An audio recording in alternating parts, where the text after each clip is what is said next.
Show us your tips with some Beaver air drum in the background, presented by Pro Group Racing. Love it. How are you, mate? Pumped up, mate. Living large.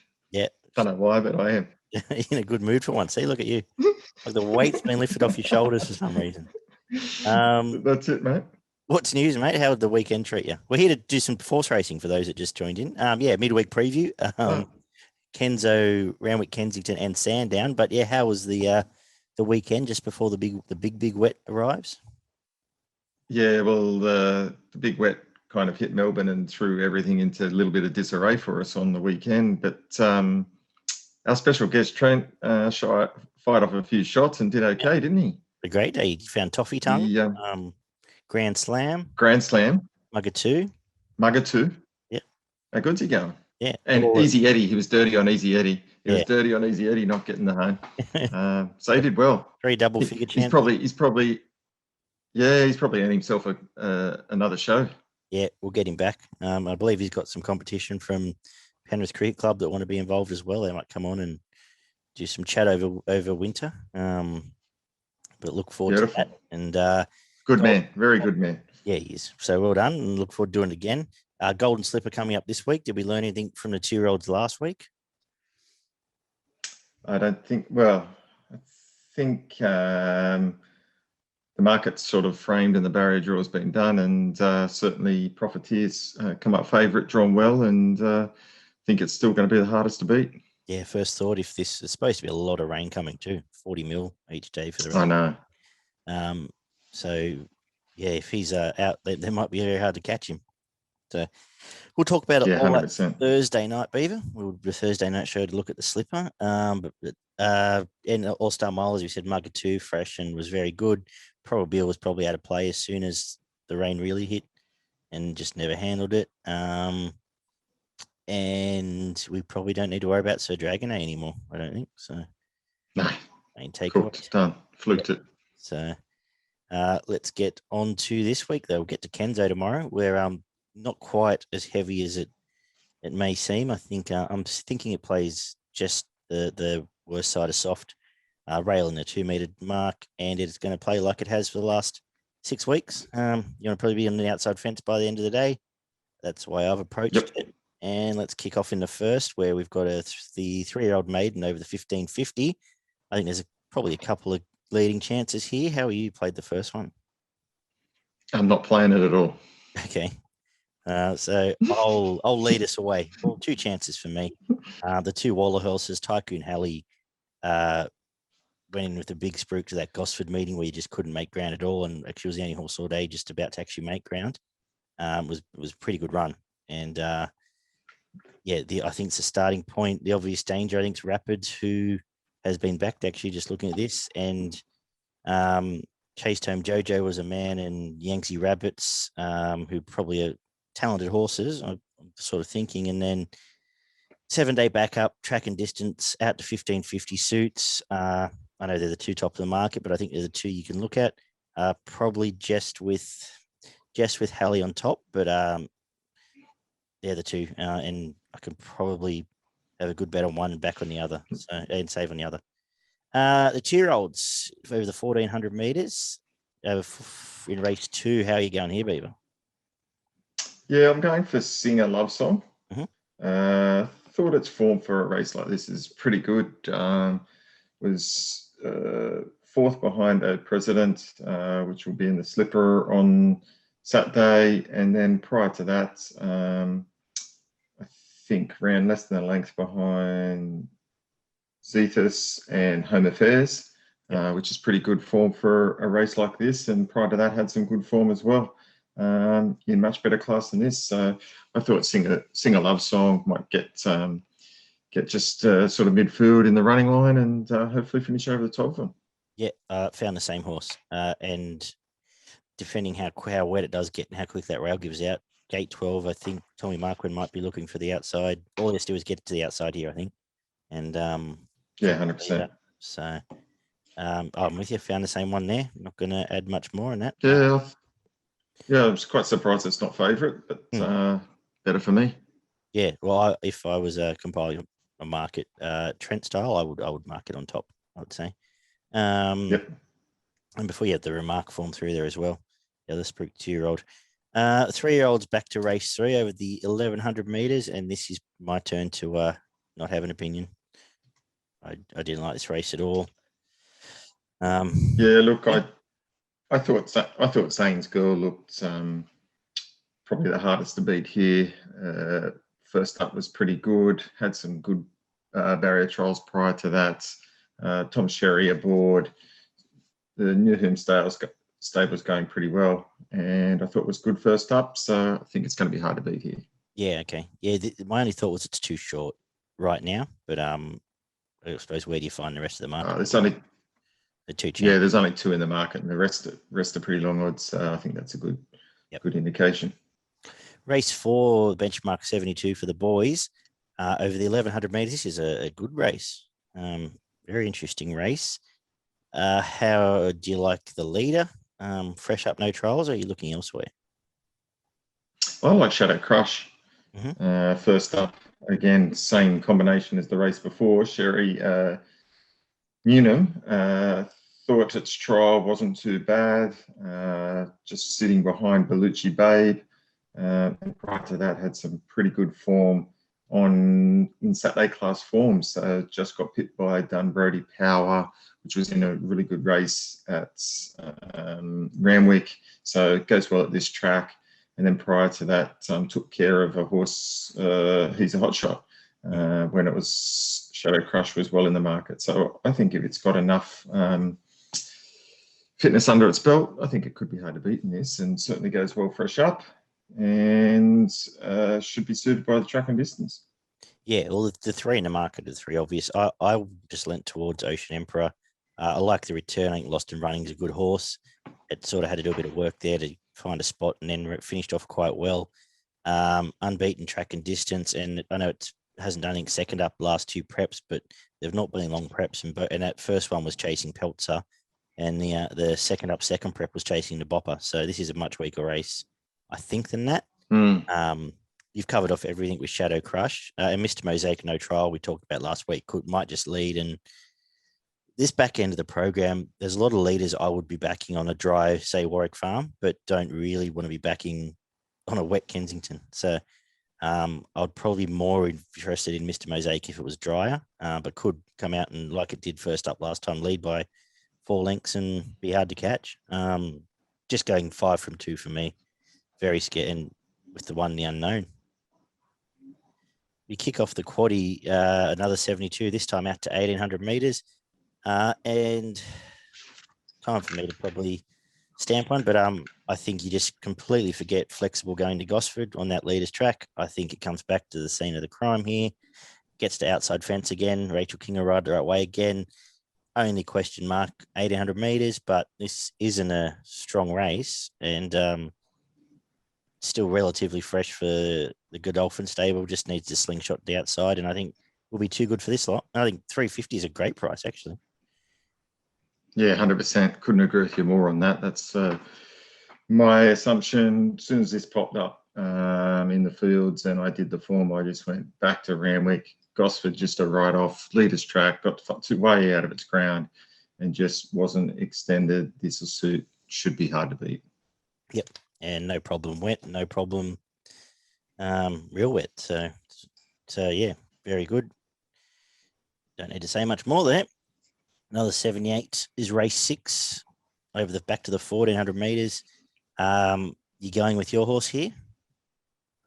Yeah, I think we find another winner here in Patronus. It's very good first up. Didn't have the best luck in running. Was caught wide most of the way, and still stuck on pretty well. I think get more fitness here.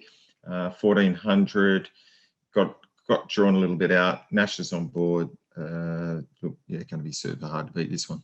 Yep, I agree. Even though it could be swoopers, Nash can ride these. He rode one a few weeks back at Kenso where he just got to the middle of the track on the leader and gave nothing else a chance. I think there's no chasers here. It can even, I think it leads almost comfortably and won't matter if it's coming down the outside. It should be home.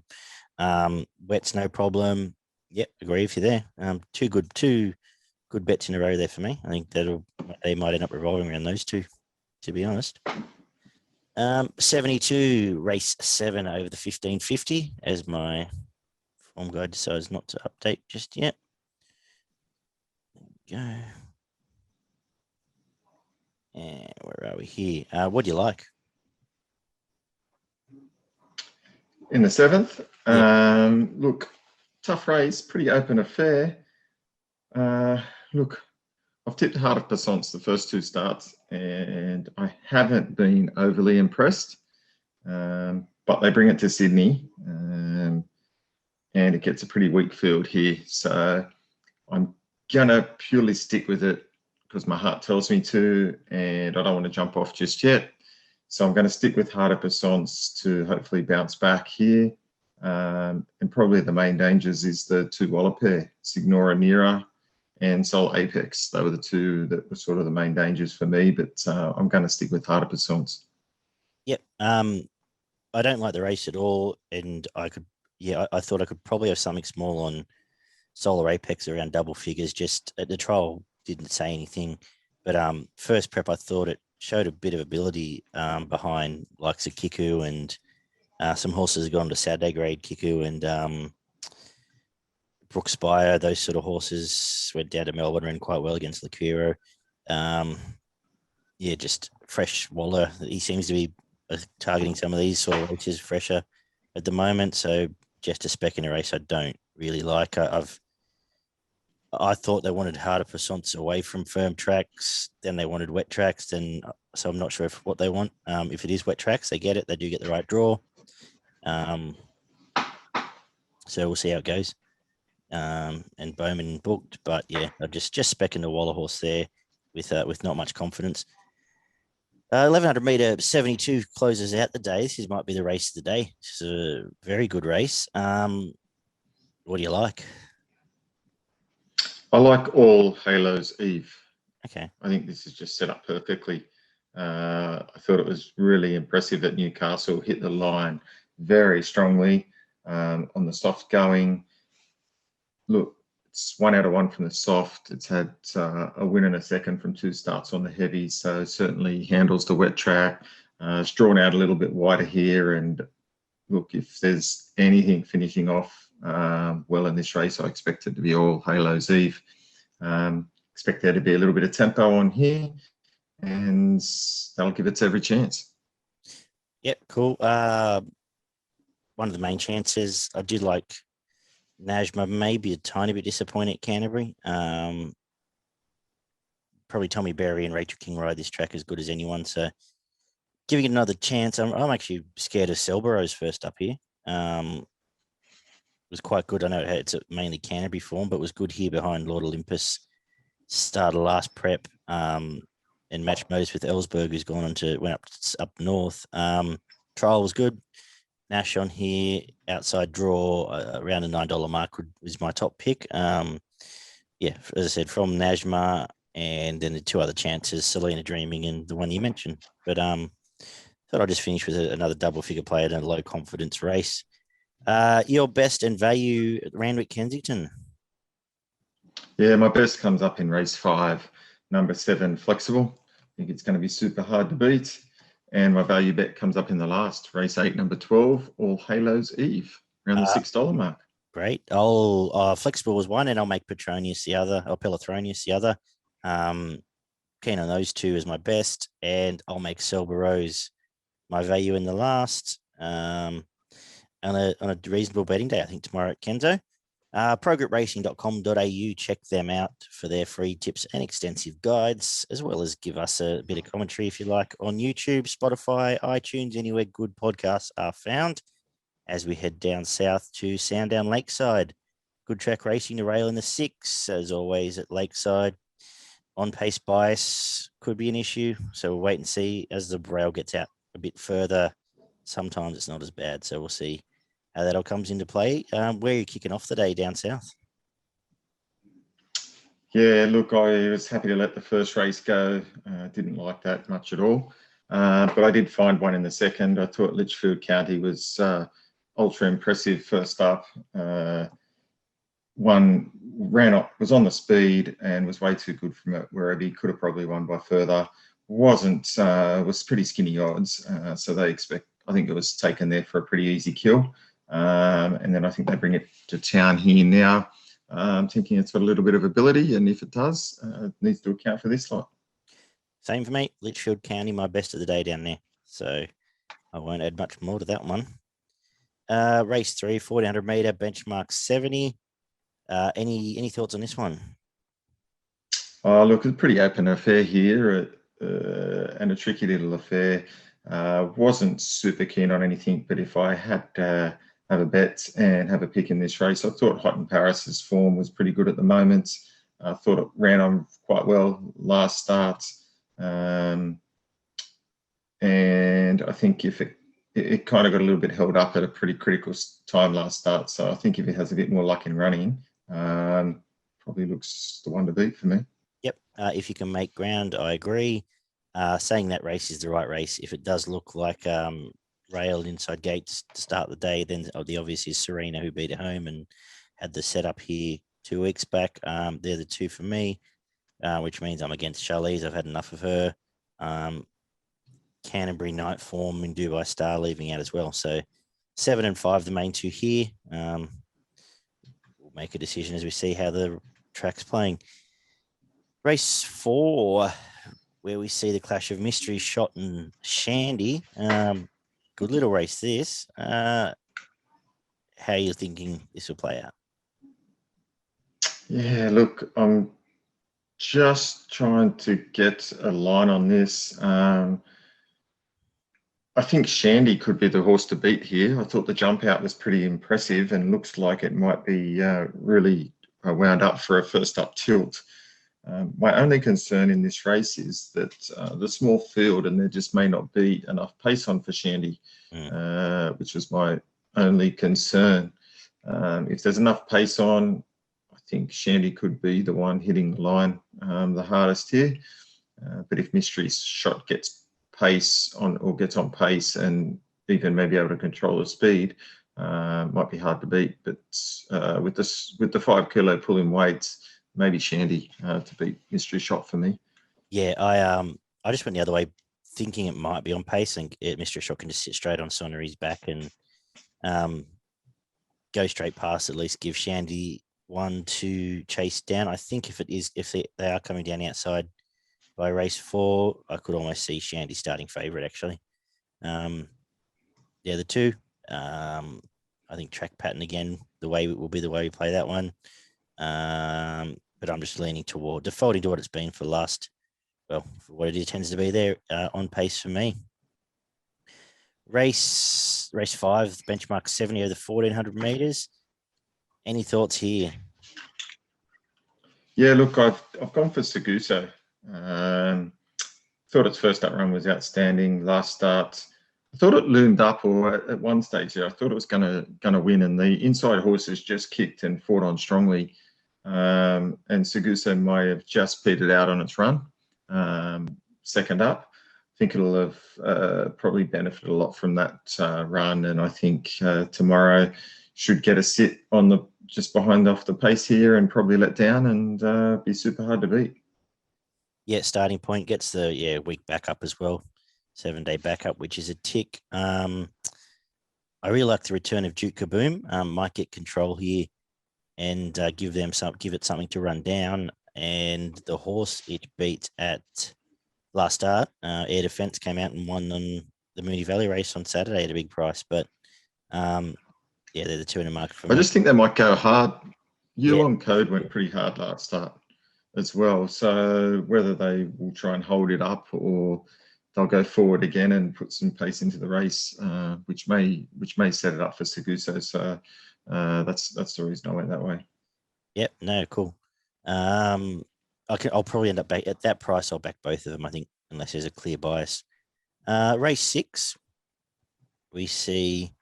I'm sort of defaulting a little bit towards leaders in these last few tips, so we'll watch how it plays out. But I think Home Rule can get a reasonable run here. Should have space to get across, get control of this race, and be very hard to run down. Coming through the and Beyond race 2 weeks back, just think it's here to run well. If Swoopers in play, the lightly raced face mask for the Moody stable around the $10 mark would be the way I'll play there. But number 8, Home Rule on top for me. How about yourself? Yeah, I've lent slightly towards Dominus. Gets third up after second and a win last start. Step up to 1400 at Ballarat, really suited last start. Was well found in the market and won like it was backed, and certainly think it presents well for tomorrow. Drawn well and should prove hard to beat. Cool. The second last, race 7. On top for me is Prism, number 4, gate 1, Sandown Lakeside, over the mile. You know where it's going to be. You know what you're going to get. It's the one that everyone else has to get past, around $7. Yeah, if the rail's off, obviously I'm less keen. But if it has been how it is, I think around a $7 mark is a reasonable bet. Anything in this race for you? Nothing for me. Okay. And the last, what about here? Anything to finish the day? Yeah, I think we'll be finishing off here with the favourite, Signs to Deliver, stepping up to 2100. Kimani knows how to get these types of horses right. First up was pretty good, and I think this is a pretty ordinary affair and won't have to have benefited much from that run and improved much here to get over the top of these. Yep. Same as me. I'm saying it's the right race. Danger, if it is one, Magnavisa. I know it doesn't win, but it'll be on pace and honest as it always is. I'm saying that's the right lead up for this. So, yep, nothing more to add there. Your thoughts, final thoughts at Sandown. Do you have a best and a value play for us? Yep. My best comes up in race 2, number 5, Litchfield County. Certainly thought that'd be hard to beat. And my value bet comes up in race 5, number 8, Seguso. Same best for me, Litchfield County, and I'll make my value if the rail is the place to be. The couple in the last 2, yeah, Prism and Magnavisa, but Magnavisa was a much better price pre-scratchings last night. So we'll call Prism my value there, as long as the rail's okay to be there. Up north, Beaver, you got anything you want to? Yeah, found 3 for the punters up north on what's a bit of a worry, a heavy Doomben. Race 5, number 3, Reloaded, certainly be hard to beat. Race 7, number 7, Champagne Toots. And one in the last at a nice little bit of value is race 8, number 16, Dubai Dreaming. Very good, mate. Good luck tomorrow. Bet smart. Yeah, you too. And a productive few midweek meetings in a row now for us. So enjoying it. It has. I will see you Thursday night for the Golden Slipper on possibly a Bog Rose Hill. And I think we've got Mornington, and we might even have a quick look at the William Reid Stakes on the Friday night as well. Brilliant, mate. Sounds like a plan. All right. Catch you then, punters.